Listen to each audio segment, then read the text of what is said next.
할렐루야. 이제 시간이 되었으므로 지금부터 성령 강림 후 제19주 주일 예배에 여러분 모두를 초대합니다. 우리 다 같이 일어나셔서 주악에 맞춰 조용한 기도하심으로 예배를 시작합니다. 박경희 집사님 우리를 대신하여 기도합니다. 내일 일을 위하여 염려하지 말라. 내일 일은 내일이 염려할 것이요 한날의 괴로움은 그날의 족함이라. 은혜롭고 영광 가운데 계신 주님 감사합니다. 저희들의 삶을 인도하시고 이끌어 가심을 깨닫고 주의 은혜로 이 자리에 오게 하셨음에 감사를 드립니다. 아멘. 그 은혜를 가슴 깊이 새기며 주님을 기쁘시게 하는 삶을 살게 하셨음에 또한 감사를 드립니다. 기쁨의 삶을 살게 하시고 기쁨의 삶을 감사하고 새로운 은혜와 결단을 사모하는 마음으로 이 자리에 있는 저희들을 기억하여 주옵소서. 이 시간 저희 마음을 주님께만 향하여 신령과 진정으로 드려지는 예배를 경험하는 소중한 시간이 되길 소망합니다. 은혜의 하나님, 인생을 살면서 저희들은 수많은 잘못을 하면서 삽니다. 그 많은 잘못들 가운데 주님의 영광을 가리는 일은 없었는지 돌아보는 시간이 되게 하여 주옵소서. 주님, 저희들이 주님을 바로 알아 주님의 영광을 가리는 어리석음을 버리는 자가 되게 하여 주옵소서. 주님의 땅을 사랑하시고 자녀들을 불쌍히 여기시는 주님, 저희들이 주님의 이름으로 기뻐할 때 더 크게 기뻐하시고 복주시는 주님을 올바르게 하는 은혜를 부어 주옵소서. 아멘. 감비교회를 사랑하시는 하나님, 성령 가운데 역사하시는 교회로 이끌어 가심을 감사합니다. 하나님. 두세 사람이 내 이름으로 모인 곳에 내가 있다고 말씀하신 주님, 이곳에 주님의 이름으로 모인 저희들을 기억하시어 땅과 하늘에서 받는 모든 축복을 받게 하여 주옵소서. 아멘. 사명과 뜻을 품게 하시고 기도와 물질로 이끌어 가시니 감사를 드립니다. 아멘. 비록 적은 수의 성도들이지만 주님께서 주신 큰 뜻과 많은 일들을 감당할 만한 믿음을 주셨으니 하나님 저희들에게 새로운 은혜와 힘을 주시길 소망합니다. 아멘. 인도에서 믿음으로 사역하는 선교사님들을 지키시고 보호하여 주옵소서. 아멘. 주님을 알아가는 많은 인도 성도들에게도 주님의 사랑이 넘쳐나길 소망합니다. 아버지. 새롭게 시작한 에베네셀 학생의 아이들을 특별히 기억하여 주시길 기도합니다.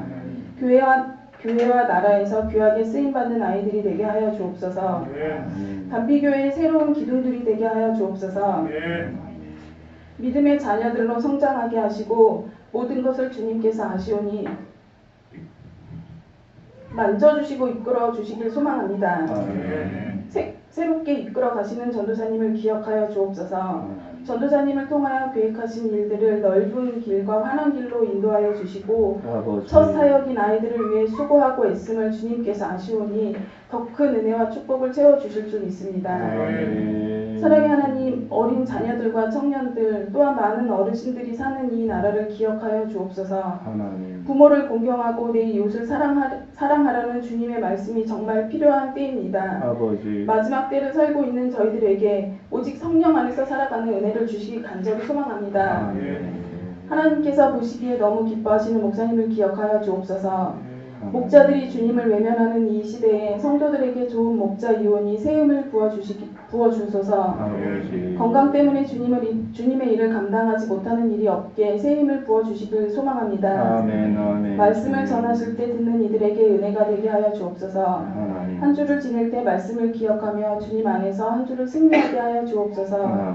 이 시간 신령과 진정으로 드려지는 예배가 되길 소망하며 예수님의 이름으로 기도합니다. 아멘.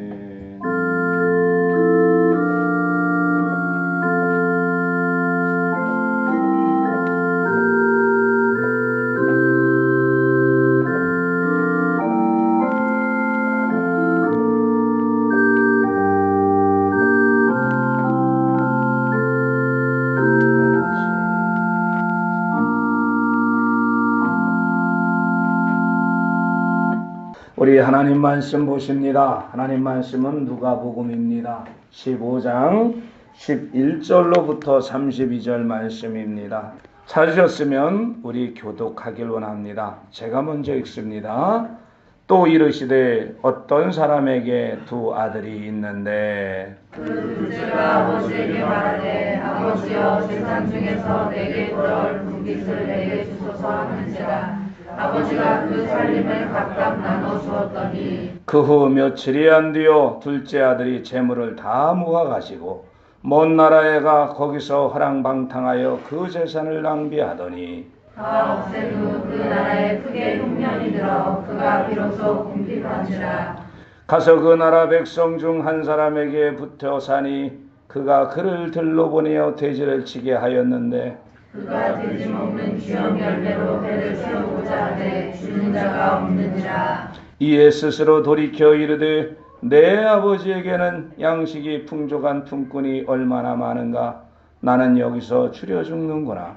내가 일어나 아버지께 가서 이르기를 아버지 내가 하늘과 아버지께 죄를 지었사오니 지금부터는 아버지의 아들이라 일컬음을 감당하지 못하겠나이다. 나를 품꾼의 하나로 보소서 하리라 하고 이에 일어나서 아버지께로 돌아가니라. 아직도 거리가 먼데 아버지가 그를 보고 시든이 여겨 달려가 오라고 입을 맞추니 아들이 이르되 아버지 내가 하늘과 아버지께 죄를 지었사오니 지금부터는 아버지의 아들이라 일컬음을 감당하지 못하겠나이다 하나 아버지는 종들에게 이르되 제일 좋은 옷을 내어다가 입히고 손에 가락지를 끼우고 발에 신을 신기라. 그리고 살진 송아지를 끌어다가 잡으라. 우리가 먹고 즐기자. 내 아들은 죽었다가 다시 살아났으며 내가 잃었다가 다시 얻었노라 하니 그들이 즐거워하더라.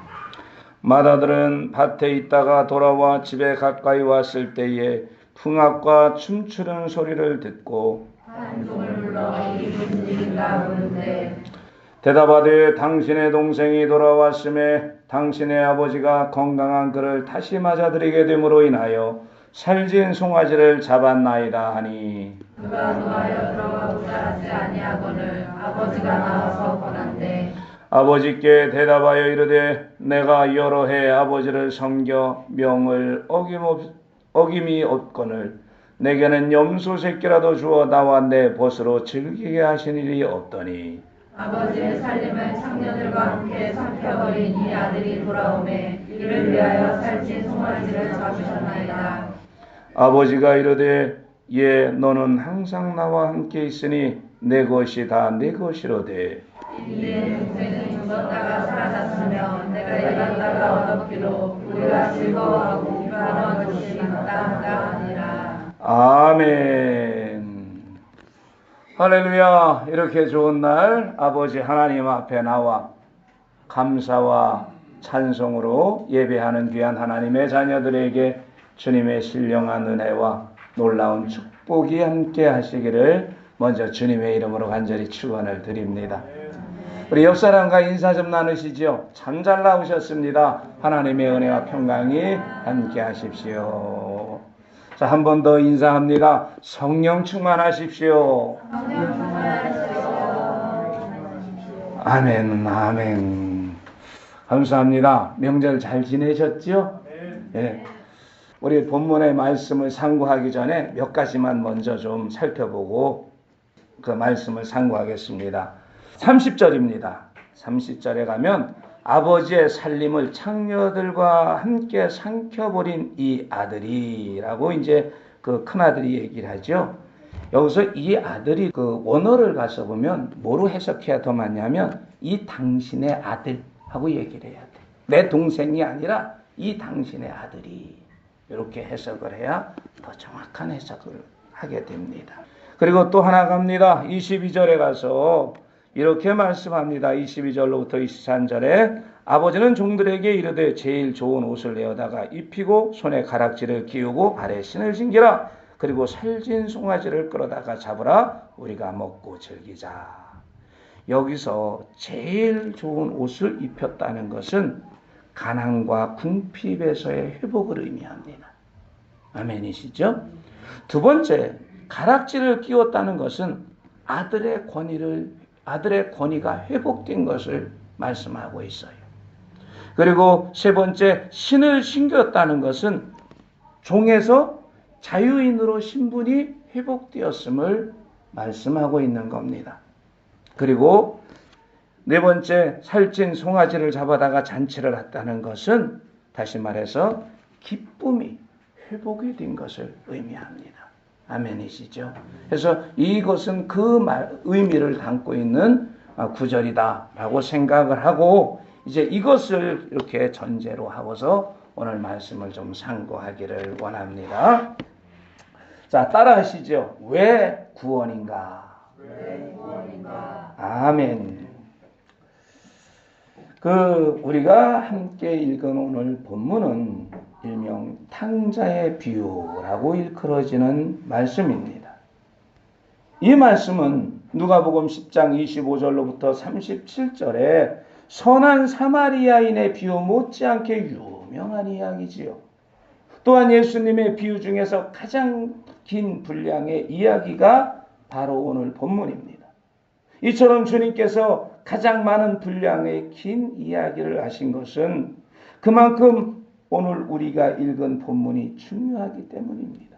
그리고 그 비유의 내용도 단순하게 끝나는 것이 아니라 끝날 듯 하면서 내용이 계속해서 확장되어 단순하게 결론을 내리지 않고 계속 확장되는 스토리 전개 속에 우리의 구원을 향한 하나님의 마음을 잘 담고 있는 것을 우리는 오늘 본문에서 볼 수가 있습니다. 때문에 본문을 단순히 탕자의 비유라고 하기보다는 두 아들을 둔 아버지의 비유라고 해야 더 맞을 것 같다라는 것이 제 개인적 생각이에요. 예수님께서도 사실 11절에서 이 사실을 직접적으로 밝히고 있죠. 11절에 가서 보면 예수께서 뭐라고 시작합니까? 어떤 사람에게 두 아들이 있는데 라고 말씀을 시작합니다. 즉 이 이야기는 알려진 것과는 달리 탕자에 관한 이야기가 아니라 두 아들을 둔 어떤 사람의 이야기라는 말입니다. 다시 말해 본문은 돌아온 탕자의 이야기도 그에 맞서는 맏아들의 이야기도 아닌 그들을 동일하게 대하는 아버지의 이야기라는 것입니다.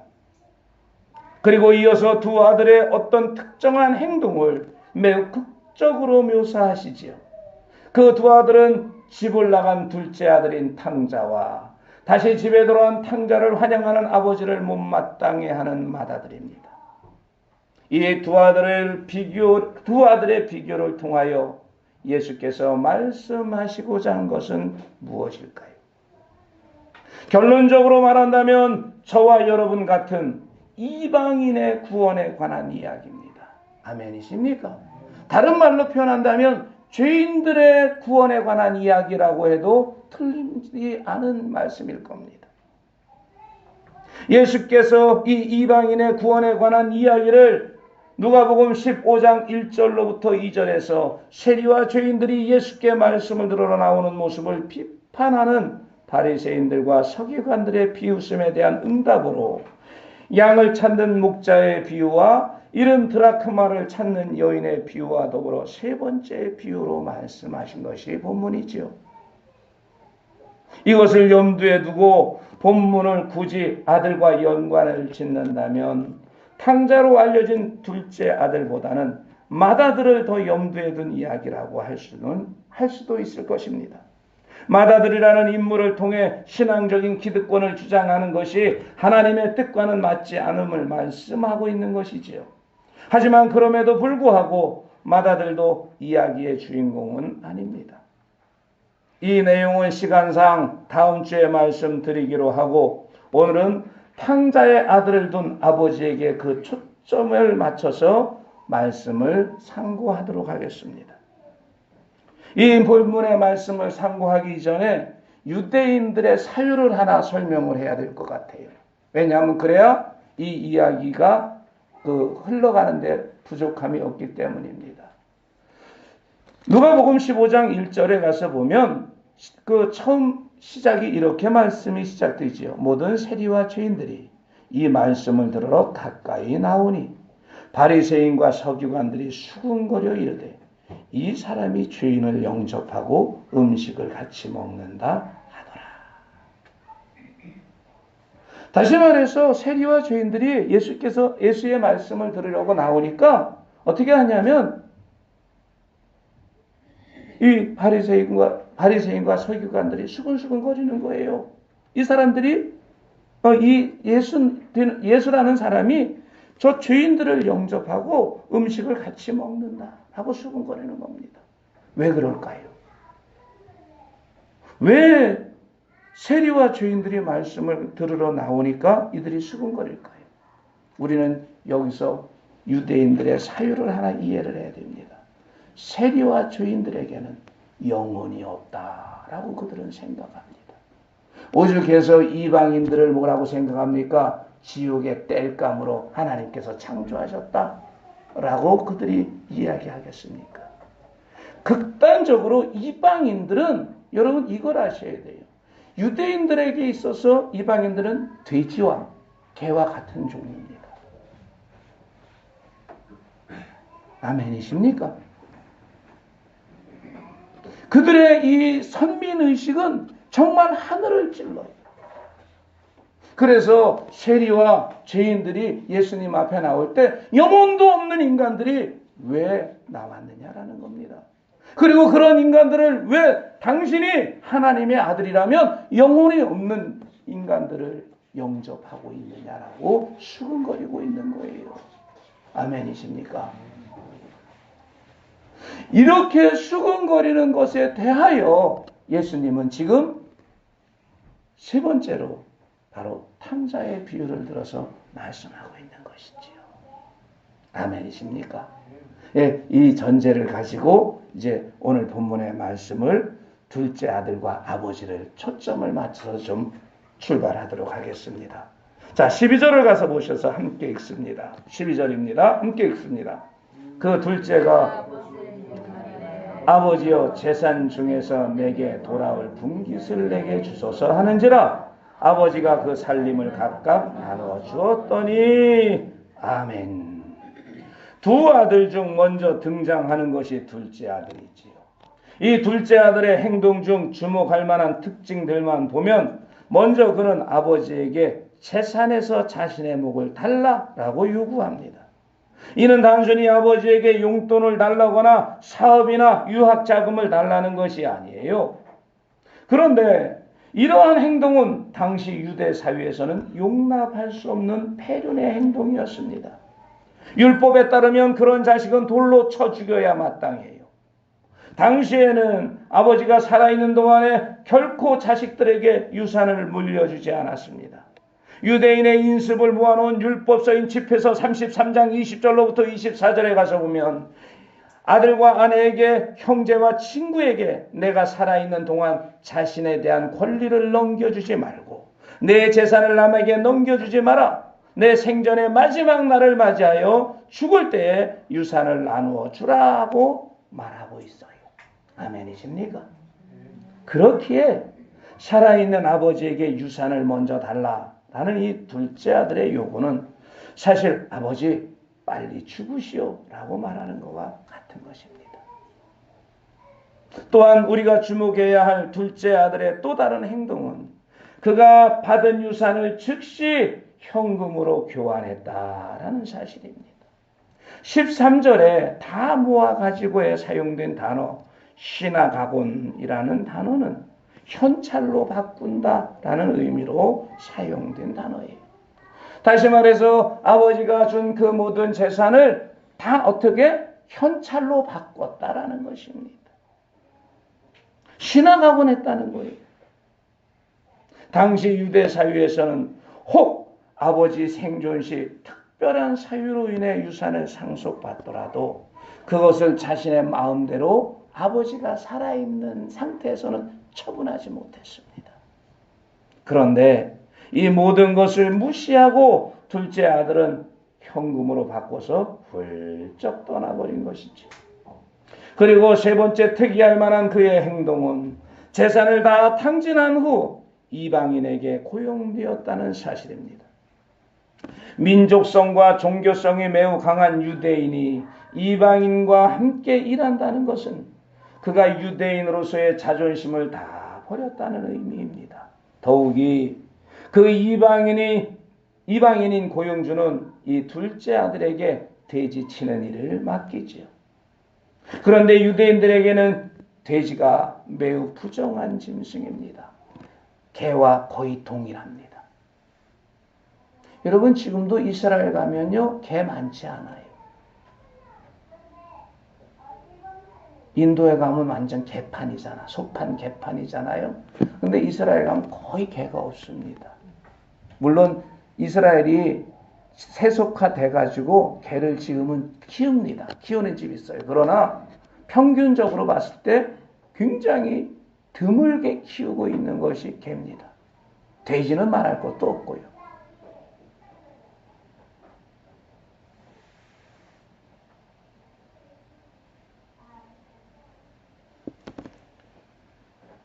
이 돼지가 매우 부정한 짐승이기 때문에 그들은 돼지고기를 먹지 않을 뿐만 아니라 돼지를 만지는 것조차 금기시 되어 있습니다. 결국 이 지경이 되어서야 아들은 집으로 아버지에게로 돌아올 생각을 하게 되죠. 우리는 둘째 아들이 집으로 돌아오기로 결심한 장면도 주의 깊게 봐야 됩니다. 많은 이들이 이 장면을 둘째 아들의 회개로 이해합니다. 그러나 사실 잘 보면 이는 둘째 아들이 자신의 행동을 깊이 뉘우치고 회개한 것이기보다는 유대인으로 돼지를 쳐야 하는 모욕감과 먹을 것이 없어 돼지나 먹는 열매를 먹어야 하는 비참한 지경에서 나온 궁색한 궁여지책으로 보는 것이 맞습니다. 너무 배고프고 너무 비참하고 너무 모욕감에 시달려 결국 궁지에 몰리자 그가 갈 곳은 자신을 받아준 아버지 집밖에 없었던 거지요. 우리도 마찬가지 아닙니까? 정말 하나님 앞에 나올 때 우리가 회개를 하고자 하나님 앞에 나왔습니까? 아닙니다.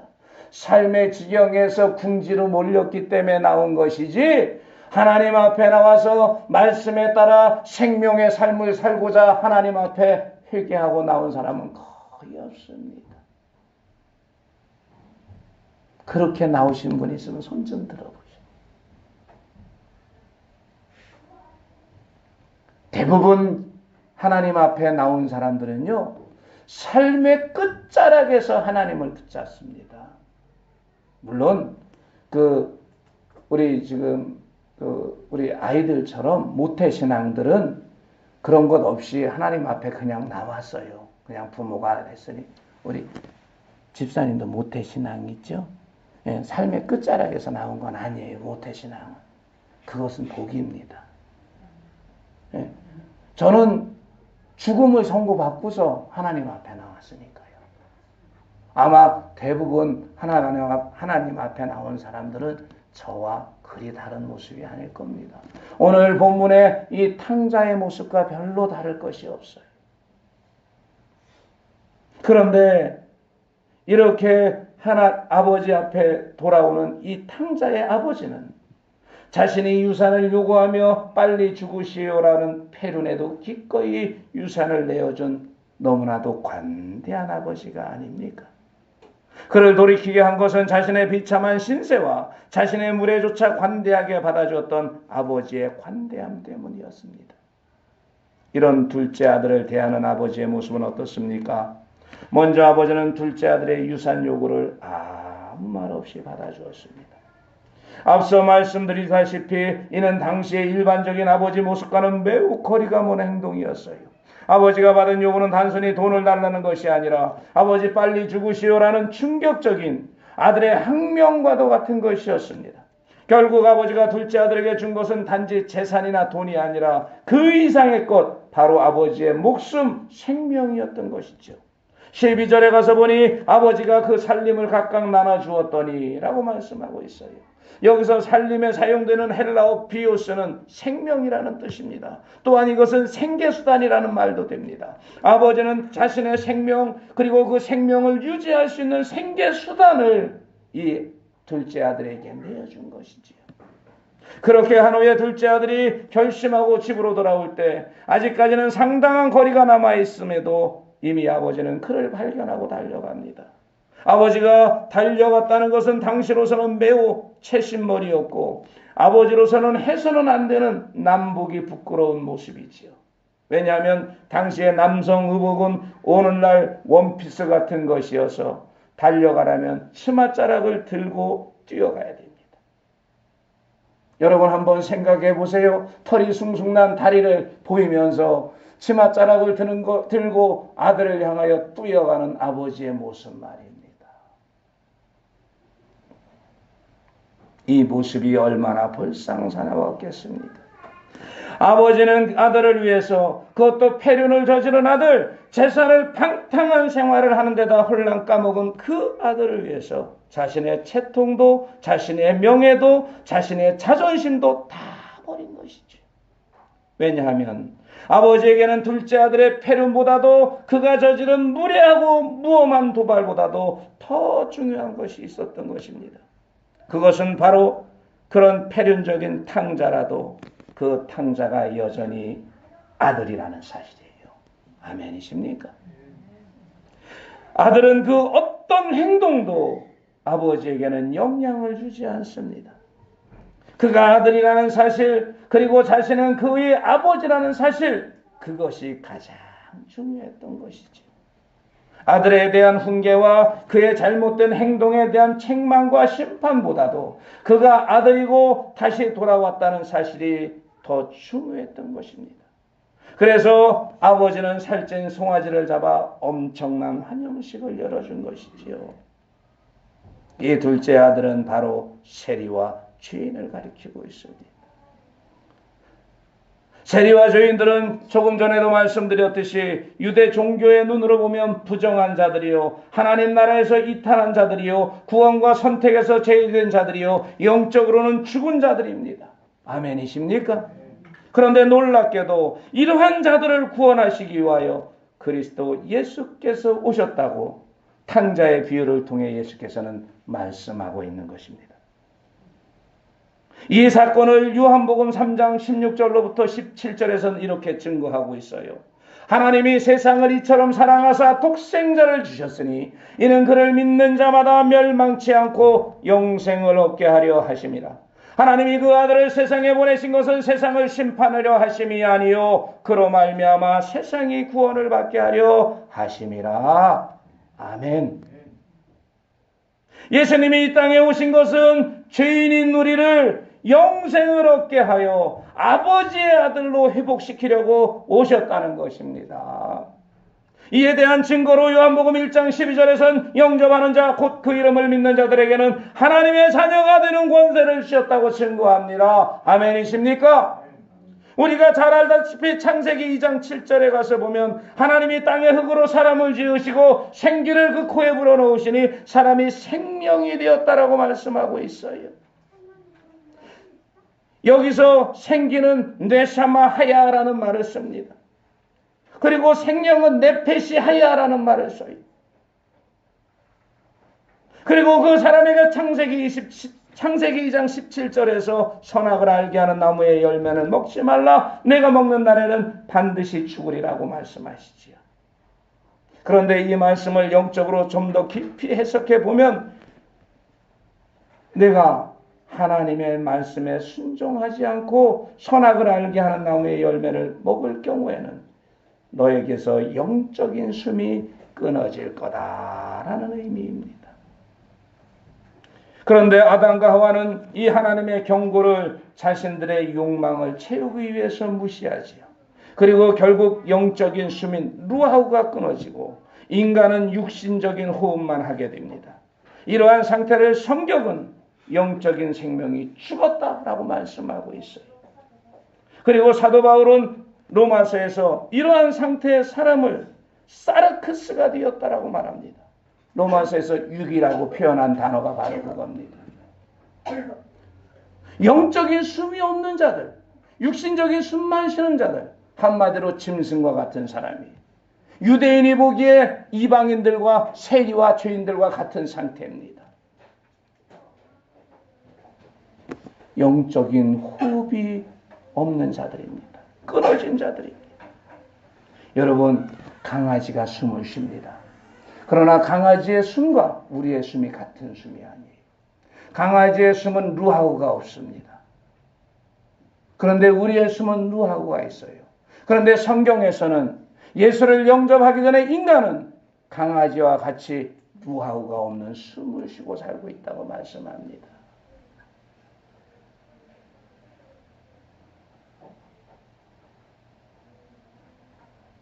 이처럼 영적인 수민 노하우가 끊어진 자의 모습이 어떻게 되는지에 대한 최초의 기록이 창세기 4장에 기록되어 있어요.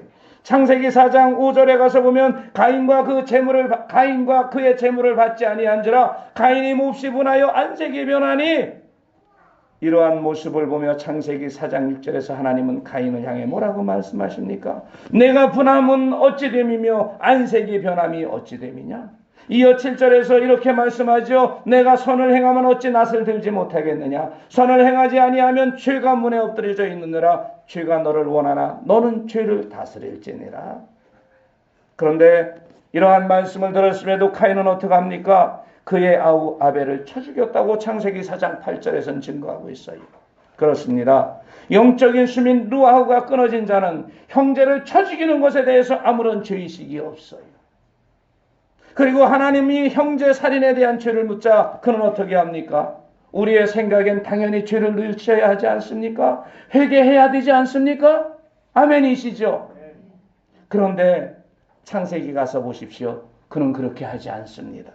창세기 4장 13절로부터 14절의 말씀을 가서 보면 가인이 여호와께 아뢰되 내 죄벌이 지기가 너무 무거우니이다. 주께서 오늘 이 지면에서 나를 쫓아내시온즉 내가 주의 낯을 뵙지 못하리니 내가 땅에서 피하며 유리하는 자가 될지라 물은 나를 만나니마다 나를 죽이겠나이다.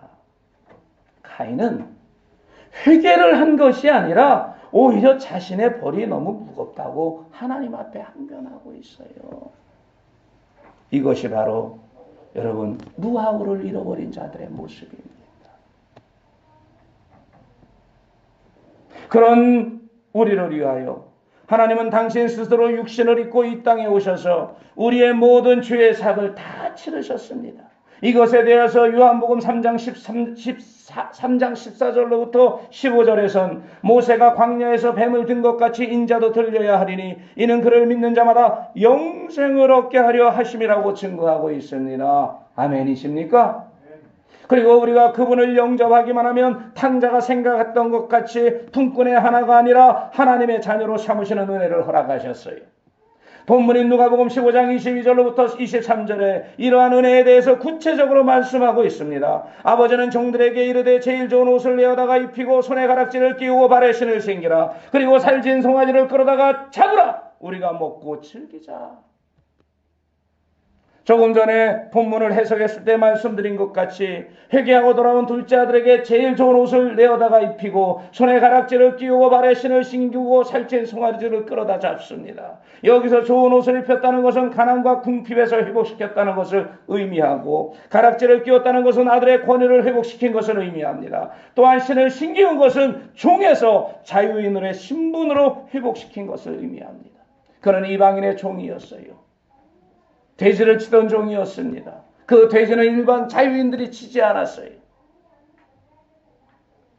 그런데 종의 모습으로 아버지 앞에 온 그 아들을 아버지는 가락지를 끼워버립니다. 그리고 신을 신기웁니다. 당신의 아들로 삼고 그리고 그에게 자유를 주셨어요. 그리고 마지막에 살찐 송아지를 잡아 참치를 합니다. 기쁨의 회복을 말씀하고 있어요. 이것이 바로 죄인들을 향한 하나님의 마음인 것입니다. 아멘이십니까? 그래서 요한복음 1장 12절은 하나님께서 영접하는 자 그 이름을 믿는 자들에게는 하나님의 자녀가 되는 권세를 주셨으라고 증거하고 있는 것입니다. 그런데 이러한 은혜는 혈통으로나 육정으로나 사람의 뜻으로 나지 아니하고 오직 하나님께로부터 난 자들이라고 말씀하고 있어요. 이러한 일련의 사건을 성경에서는 거듭남이라고 합니다. 사도 바울도 하나님의 숨결은 이 노하우를 회복한 육신을 사르크스와 대비하여 소마라고 표현하고 있습니다. 여러분, 그래서 로마서를 읽어가면서 몸이라고 표현된 단어는 쉽게 말해서 노하우를 숨쉬고 있는 자, 그리고 사르크스, 육이라고 표현한 것은 영적인 숨이 없는 사람을 의미하고 있다고 보시면 돼요. 그렇게 해서 로마서를 읽어야 로마서가 바로 읽힙니다.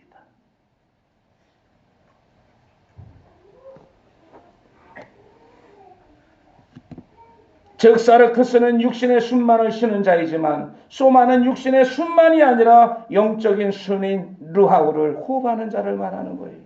여러분, 우리가 지난주에 호흡기도 배우셨지요. 바로 이 호흡기도가 여기에서 출발을 하는 겁니다. 그래서 뭐라 그랬습니까? 김철서 목사가 성령을 마시는 거다. 루하우예요. 아멘이십니까?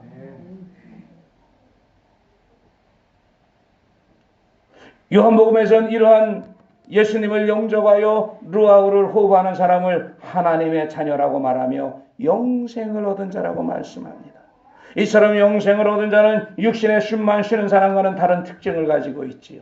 그는 하나님의 숨결을 회복하였기에 그의 삶에서 하나님의 형상을 나타내기 시작합니다. 즉 성령의 내적 증거와 함께 일적 증거로서 믿음의 열매를 맺기 시작하는 것이지요. 이러한 모습에 대해서 감리교의 창시자인 웨슬레 목사님은 내적 증거로서 영적 감각을 통해 성령의 역사를 체험하며 일적인 증거로서는 주에 대한 회개와 어둠에서의 피토의 강력한 변화가 동반되며 하나님의 계명을 준수하는 삶의 증거를 통해 성령의 열매를 맺어간다고 말합니다. 루아우가 회복한 사람들의 모습은 바로 이러한 거예요. 성령의 열매를 맺어가는 삶입니다. 그런데 그 성령의 열매를 맺어가기 위해서 동반되어야 되는 게 있습니다. 바로 성령의 역사입니다. 여러분, 기독교의 구원이 다른 종교의 구원보다 우월한 이유가 무엇입니까? 다른 종교는 깨달음을 얻어서 자기의 힘과 자기의 의로 자기의 구원을 이루어가는 것입니다. 다시 말해서 스스로 자신의 힘으로 의롭게 되는 거예요. 자기가 노력하는 겁니다. 선하게 사는 것도 자기가 노력을 해야 되는 거예요. 깨달음을 얻어서 말입니다. 그런데 기독교의 구원은 그게 아닙니다. 나의 노력으로 하는 것이 아닙니다. 누가 하는 겁니까? 하나님께서 해주시는 거예요. 하나님의 숨결을 호흡하면 하나님의 숨이 우리에게 회복되어지면 우리는 하나님의 형상을 따라가게 돼 있다는 거예요. 아담이 그러지 않았습니까? 범죄하기 이전에 아담은 완벽한 인간이었습니다. 죄가 없는 인간이었습니다. 그는 그때는 루아우를 숨쉬고 있었습니다.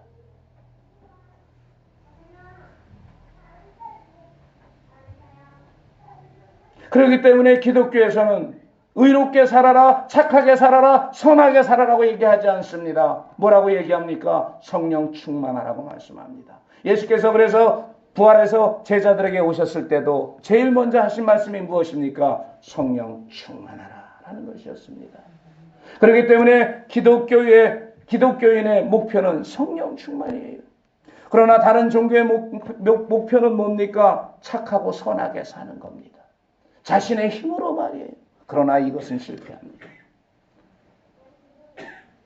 어느 누구도 자신의 힘으로 착하고 선하게 살 수 있는 사람은 없습니다. 오직 성령께서 충만히 역사할 때만, 세술에 취한 것 같이 성령에 취해 있을 때만 우리는 선한 삶을 살 수 있는 겁니다. 아멘이십니까?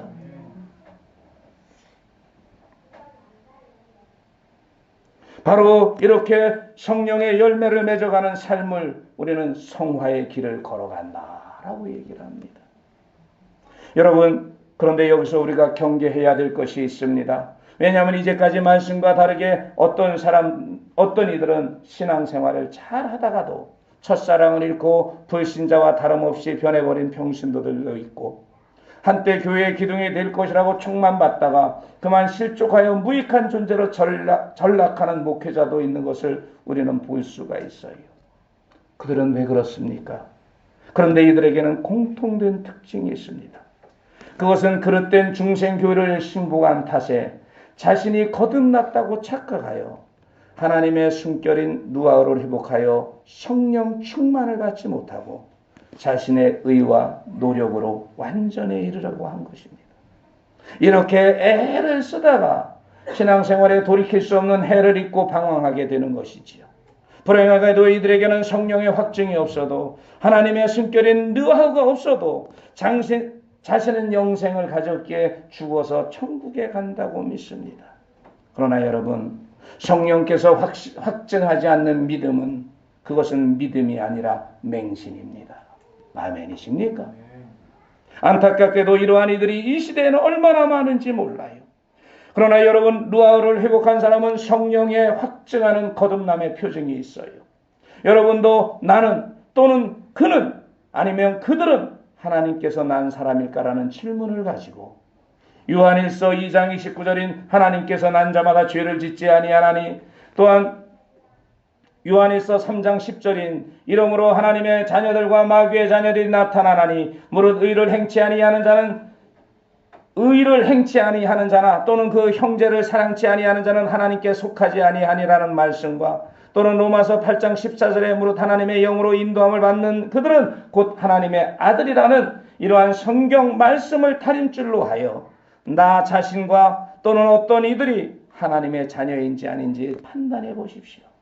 예수님은 누가복음 6장 44절에서 분명히 말씀하십니다. 나무는 각각 그 열매로 아나니. 때문에 그리스도인으로 자처하는 많은 사람들이 과연 어떤 열매를 맺고 있는지 살펴본다면 그가 하나님의 순결인 루아우를 회복한 사람인지 아닌지를 우리는 알 수가 있는 것입니다. 그런데 안타깝게도 이 시대는 세례받은 사람들 가운데 성령의 열매는 거의 없고 육신의 열매만 주렁주렁 매달고 살아가는 이들이 얼마나 많은지 몰라요. 이들에게는 성경이 말하고 있는 중생의 표징을 찾아보기 어렵습니다. 그런데도 세례받고 교회를 다니면 모두 거듭난다는 주장을 하고 있어요. 이 주장이 여러분 과연 옳다고 인정할 수가 있습니까? 그렇다면 여러분은 교회를 다니는 사람입니까? 아니면 루아우를 회복하여 영생을 얻은 사람입니까? 우리의 신앙생활을 돌아보십시다. 우리가 예수 믿고 10년이 지나고 20년이 지나고 평생을 믿었는데도 자신이 거듭났는지 아닌지 명확한 인식도 없고 자신의 인격과 생활이 변화되지 않았다면 나는 예수 믿고 거듭난 사람이야 라고 믿고 있는 그 믿음을 의심해 봐야 됩니다. 내가 정말 하나님의 순결인 루아우를 회복하여서 숨을 쉬고 있는지를 돌아봐야 됩니다. 요한복음 3장 36절에서는 이렇게 말씀하지요. 아들을 믿는 자는 영생이 있고 아들을 순종치 아니하는 자는 영생을 보지 못하고 도리어 하나님의 진노가 그 위에 머물러 있느니라. 아멘이십니까?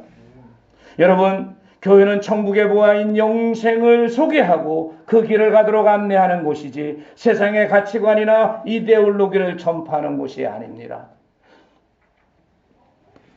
교파적 교리를 전파하는 곳이 아닙니다.